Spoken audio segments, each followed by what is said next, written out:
11월 3일입니다. 역대하 3장 1절에서 17절까지 말씀 봅니다. 솔로몬 왕이 드디어 성전을 이제 짓기 시작합니다. 준비 기간이 4년이 넘어서 오랫동안 준비를 했기 때문에 굉장히 크고 훌륭한 좋은 건물이다, 그렇게 예상이 되는데요. 그 장소를 모리아 산이다, 그렇게 이제 기록하고 있습니다. 그래서 왜 솔로몬 왕이 예루살렘 모리아 산에 그 성전을 짓게 되었는가 보니까 2절 보니까 본래는 여부스 사람 오르난의 타작 마당으로 쓰던 곳인데 다윗이 그곳을 성전토로 잡아 놓았기 때문이다.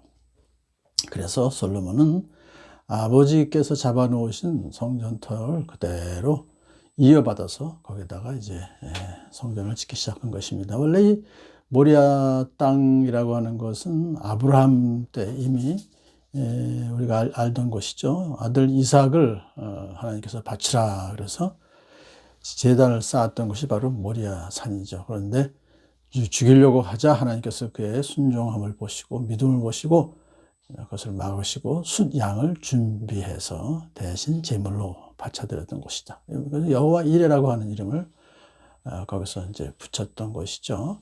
근데 이제 지금 그 아버지 다윗에 의해서 여기서 다윗이 이것을 이제 사가지고 성전터로 삼게 된 그 이유는 다윗이 인구조사를 했죠. 그것이 하나님께서 이제 악하게 보시고 징벌을 하셔서 전염병으로 7만 명이나 죽었을 때 이제 다윗이 하나님께 용서를 구합니다. 그러자 저 오르난 타작마다에 가서 제사를 드리면 용서해 주겠다. 쫓아가서 거기서 이제 제사를 드렸더니 전염병이 그쳤다.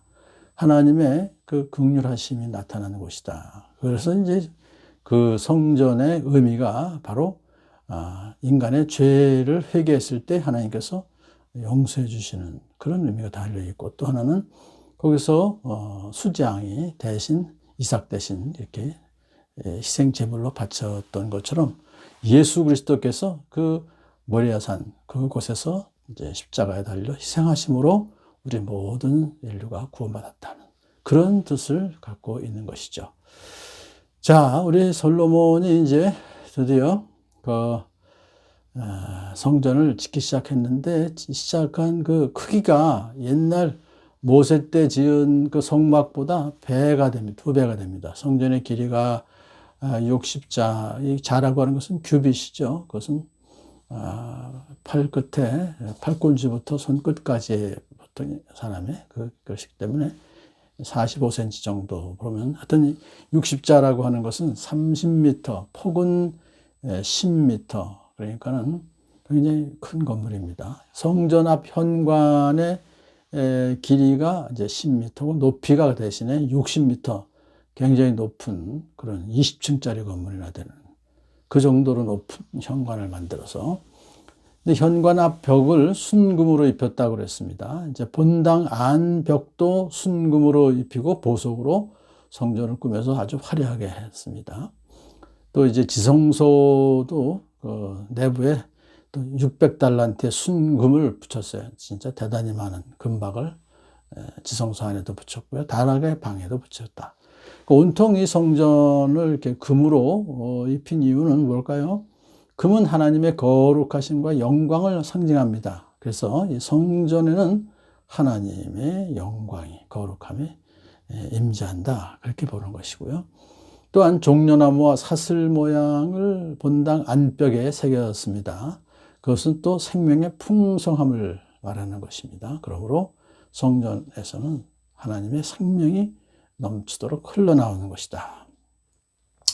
자, 오늘날 이 교회에서도 드리는 예배도 바로 하나님의 영광과 하나님의 생명이 흘러나오는 그런 곳입니다.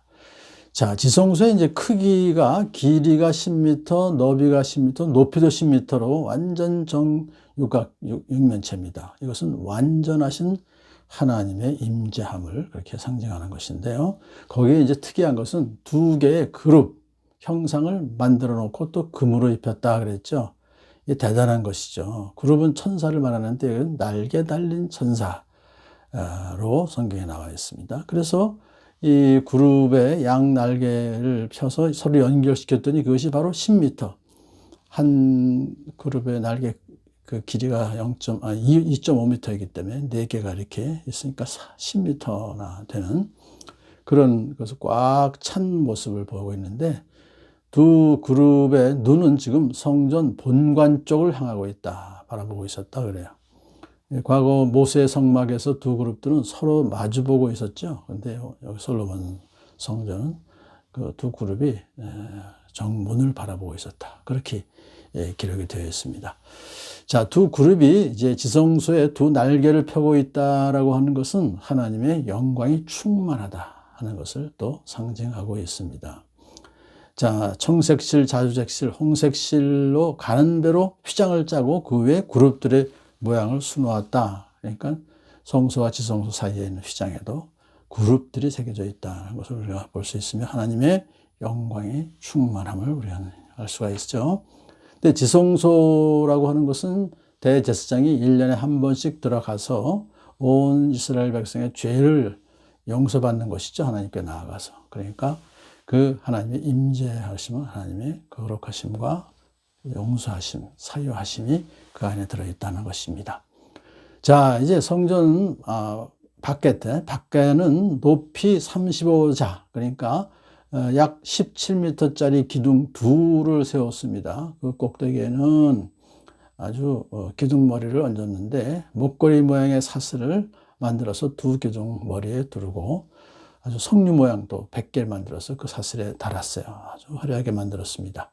오른쪽 기둥은 야긴, 왼쪽 기둥은 보아스라고 불렀습니다. 야긴이라고 하는 것은 그가 세우다, 보아스는 그의 힘으로 라고 하는 뜻이죠. 그러니까 성전을 하나님의 힘으로 하나님께서 세우셔, 사람이 세운 것이 아니다 하는 그런 뜻이 있습니다. 동시에 하나님의 나라, 다윗 왕국을 시작해서 우리 하나님의 나라라는 것도 하나님이 세우시고 또 그 하나님의 능력으로 세우셨다. 지금으로 따지면은 우리 교회도 하나님께서 세우셨고 하나님께서 또 능력으로 보호해 주신다 하는 것을 상징하고 있는 것입니다. 그래서 하나님의 임재와 하나님의 보호, 야긴과 보아스. 그래서 성도들이, 하나님 이스라엘 백성들이 그 성전으로 들어가면서 하나님께서 이 나라를 세워주셨고 또 하나님께서 앞으로도 보호해 주실 줄을 믿습니다 하는 그런 믿음을 가지고 들어가게 되는 것이죠. 자, 오늘 우리가 참 솔로몬이 이렇게 건축을 아버지가 마련했던 터 위에다가 또 하는 것을 준비해 둔 걸 가지고 하나님의 말씀에 순종해서 이렇게 잘 성전을 세웠던 것을 보면서 우리 사랑하는 성도들도 다 참 예수 그리스도의 터 위에 금과 보석 같은 믿음으로 우리의 삶을 건축해 나가는 그런 건축물과 비교했었죠. 그래서 우리 모든 언행이 하나님의 말씀에 그 근거를 두고, 그리고 우리의 몸이 우리의 것이 아니라 하나님의 성령님의 성전이다 하는 것을 알고 우리 몸으로 하나님을 영화롭게 하는 삶을 살아야 될 것입니다.